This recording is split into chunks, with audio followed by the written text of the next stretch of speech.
Thank you for joining us for The Drive Back, the movie podcast where we imitate our favorite thing to do after a movie, which of course is to talk about it on the ride home. I'm Garrett, and as always, I'm joined by my good friend and co-host, Adrian. Hey, how's it going? And today, we have another Rewatchables episode. What are Rewatchables, Adrian?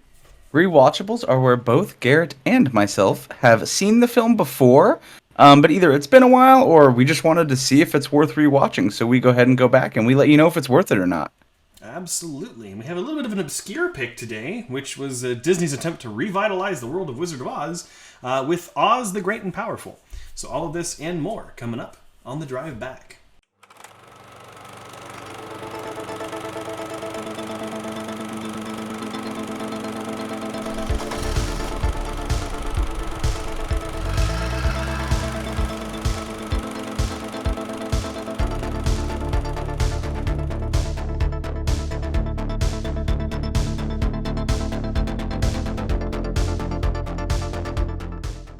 Alrighty, so we're back with a Rewatchables for Oz the Great and Powerful.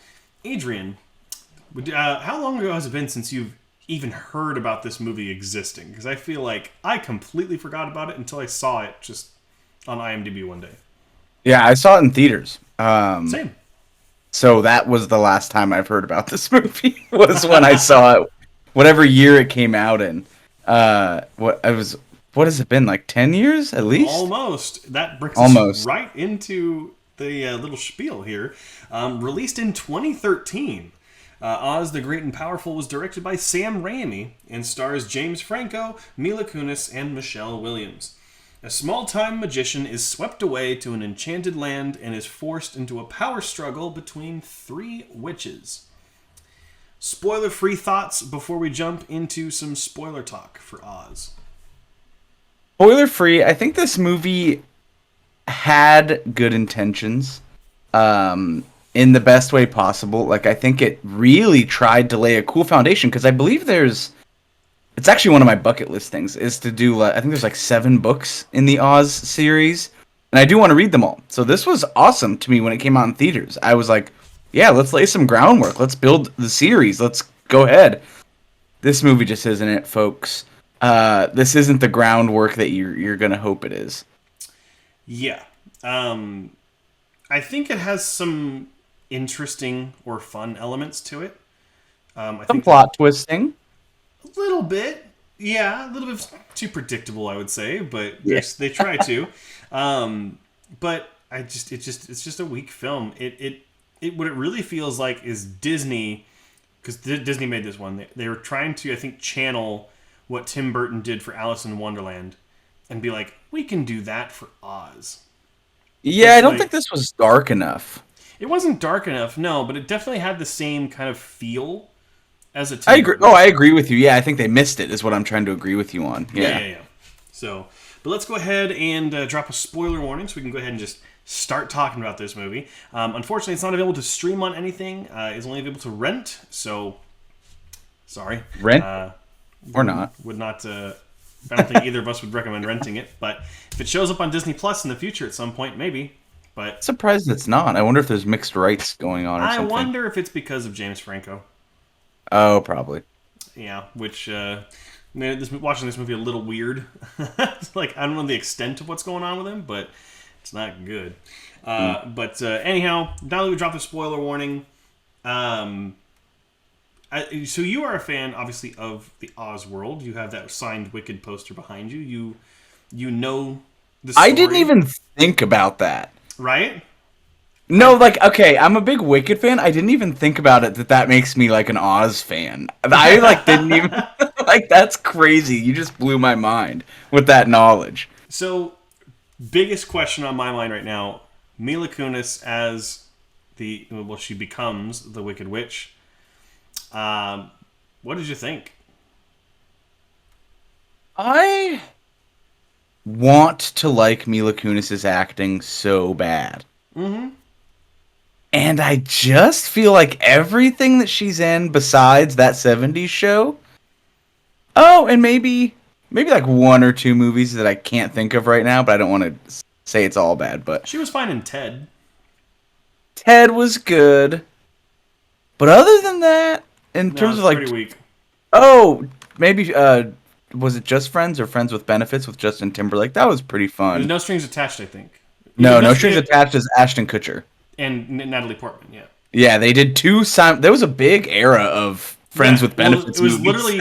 literally like Mila Kunis and Natalie Portman were both in the same movie. They were in Black Swan.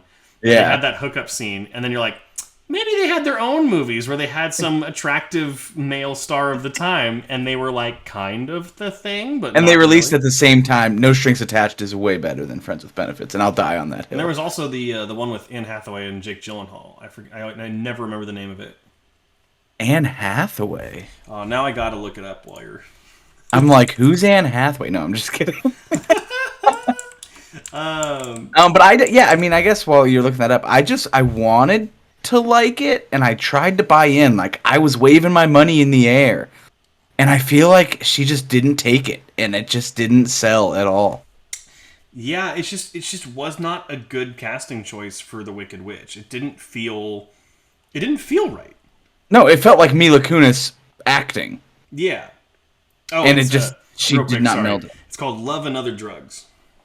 Oh, that might be the best one. I don't know. I'm gonna stick with it is the best of the three, I would say. Yeah, but I still really like No Strings Attached. But as you're saying, I think it was miscast. I think like she as the good witch was fine, and then as she turns evil, you're kind of like, that's a lot of prosthetics for no reason. All right. Mm-hmm. Although I will say, the first time she appears in the good city, I can't remember the name. Like when the fire spins around and she's like inside as a shadow, that looked kind of cool.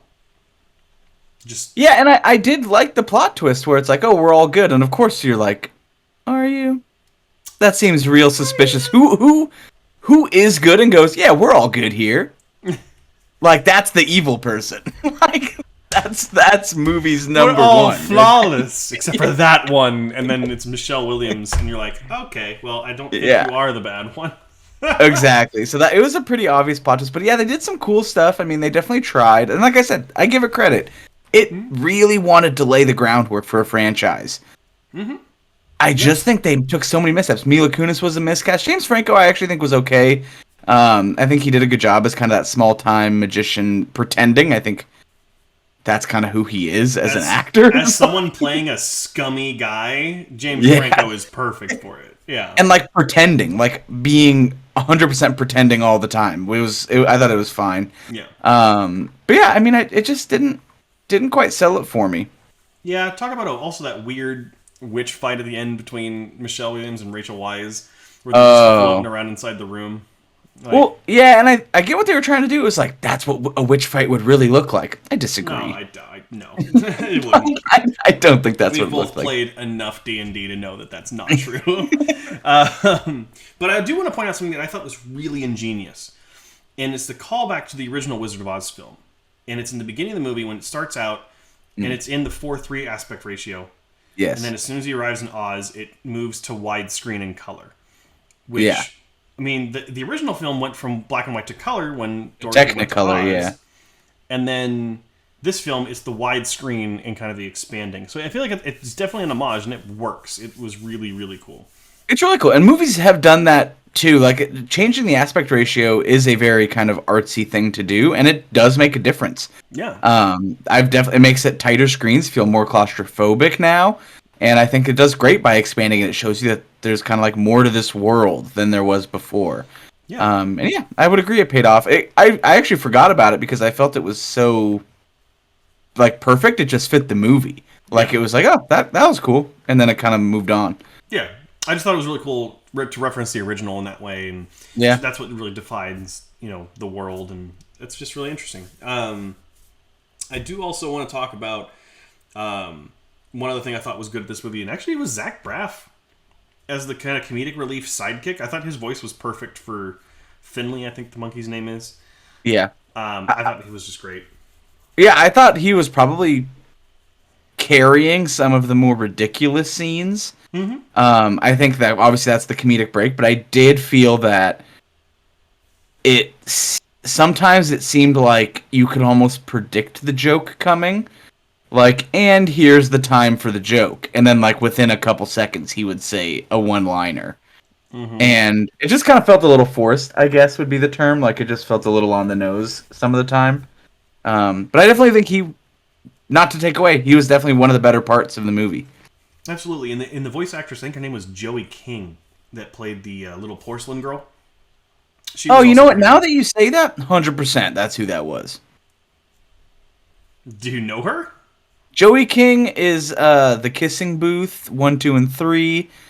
She was the one in that Hulu movie about the mom who purposefully sickened her child.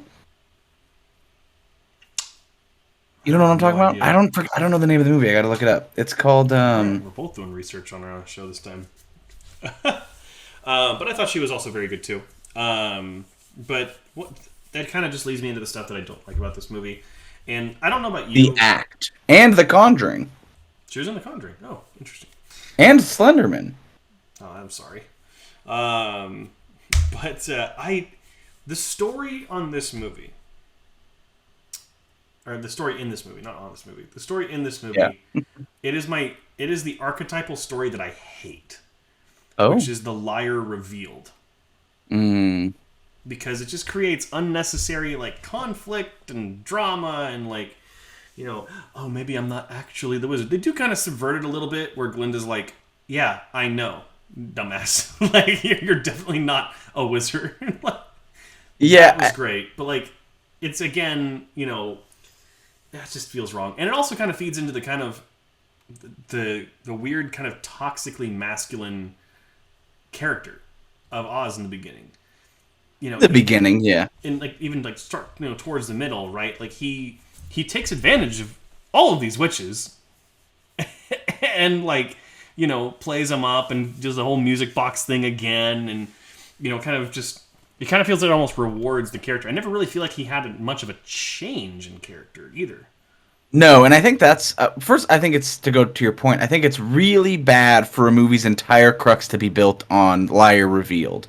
Yeah, I think if that is your entire scaffolding for your film, people are going to see that reveal coming a mile away. Mm-hmm. You need some sort of either twist or that the liar wasn't lying and everybody else. You need something in there to make that not predictable. So this movie's entire crutch is liar revealed, and yeah, it's whatever. It's sure I saw it coming a mile away.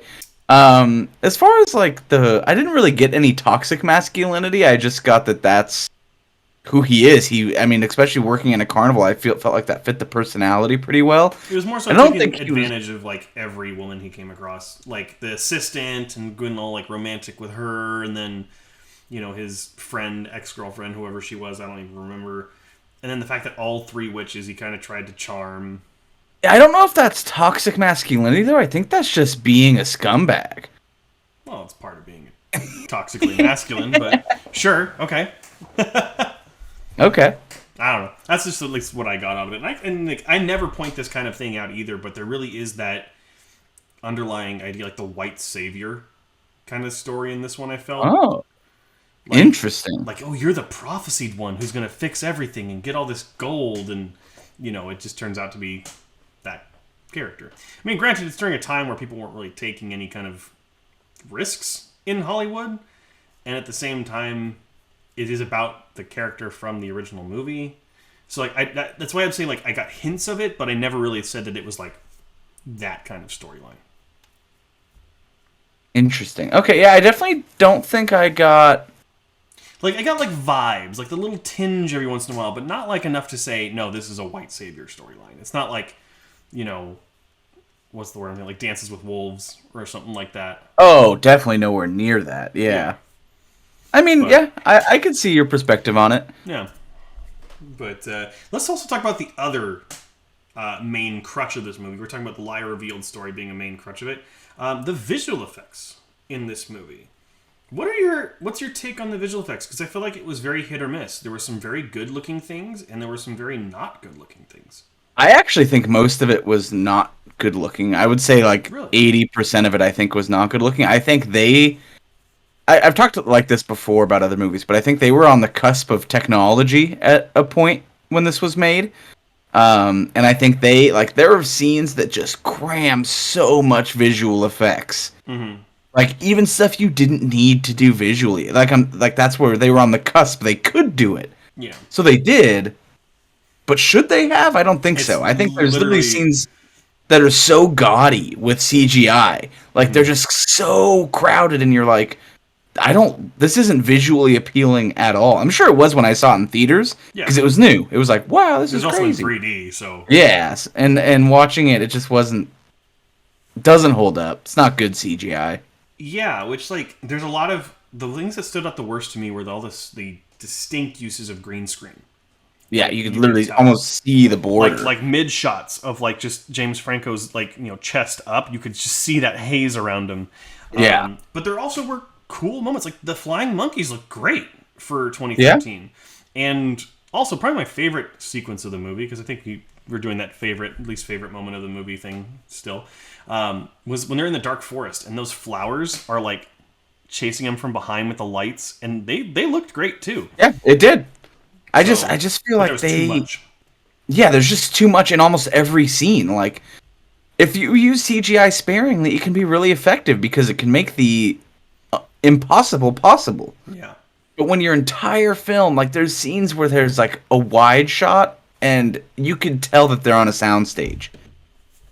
Yeah. Like, no question, it doesn't even feel like it takes you out of the movie 100%. Yeah. So mostly bad. Really match the environment, all. There's some weird stuff. There was a scene, I forget, they were like on the cliffside, and the lighting is like sunset, and they're like blue.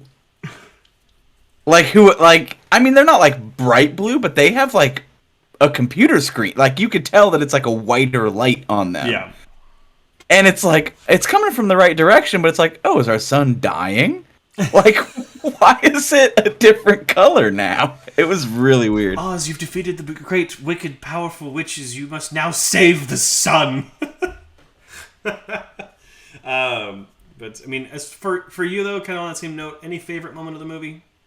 I would also say my favorite moment was kind of that tense scene in the forest, kind of towards the end. I just thought that was really, really good. And I did like the reveal of her being evil. I think it was, what is her name? The third witch, not Glinda. What is her name? I have no idea. Oh, you also have no idea. Well, I mean, I did not care about any of the witch characters, so... let me see if Evanora. Evanora. Rachel Weisz's character? Yeah, Evanora. That's her name. Yeah, Evanora. Yes. Okay. So yeah, I kind of liked the reveal. I mean, I kind of saw it coming, but it was still like, what happens now? Especially looking forward to seeing how it would tie into that overall series, right? I was super interested to be like, okay, where do we go from here? Like, that's super interesting.